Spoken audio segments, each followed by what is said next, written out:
news, today's news. CBS News on the Hour, sponsored by Progressive Insurance. I'm Deborah Rodriguez. As Americans get set to go to the polls next Tuesday, we begin with the economy and a brand new report showing it grew at a slower than expected 2.8% annual rate over the summer. Business analyst Jill Schlesinger. It was a little bit less than economists had expected. Most of the growth did come from consumers. Consumer spending really has defied expectations. Even though, as we complain about higher prices, we continue to spend. Vice President Harris gave what her campaign called closing arguments in the shadow of the White House last night. Former President Donald Trump reached out to Latino voters in Allentown, Pennsylvania, and President Biden backpedaled. The only garbage I see floating out there is his supporters. His demonization of things is unconscionable, and it's un-American. He later explained he was referring to remarks by a comedian at a Trump rally Sunday. CBS's John Dickerson. Harris would like everybody focused on her closing arguments to the extent that this kind of takes over the news cycle for the morning. That's not what they wanted.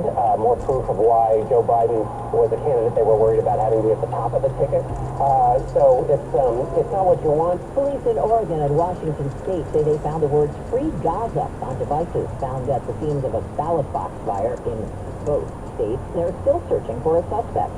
CBS's Christopher Cruz. An official in Clark County in southwest Washington state says 475 damaged ballots were recovered from a ballot drop box in Vancouver that was burned early Monday. Election workers will begin gathering voter information today and will contact people about getting a new ballot. Some ballots were destroyed. It's not clear how many. Don't beat yourself up if you can only cram in exercise on the weekend.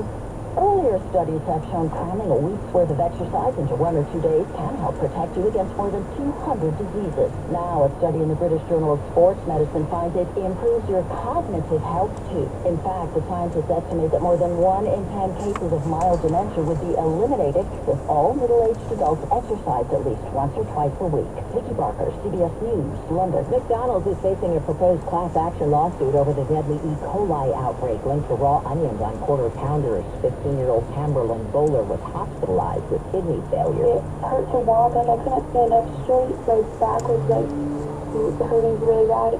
Now to the freezer aisle. This is the story of the anti-food sandwich and his crust. Demand is so high for Uncrustables, mini pillars of peanut butter and jelly. Smucker says it's opening a 3rd plant in the U.S. next year. This is CBS News. Well, that's today's news, today's news. I didn't hear any good news, did you? I didn't think so. I guess it's all about perspective. The glass is half full. Well, as always, I'd like to thank you again for coming along with me on these Dash Cam News adventures. You know the drill. Peace, love, and all that hippie jazz. Bye-bye, everybody. It's 47 degrees in Oakland, California.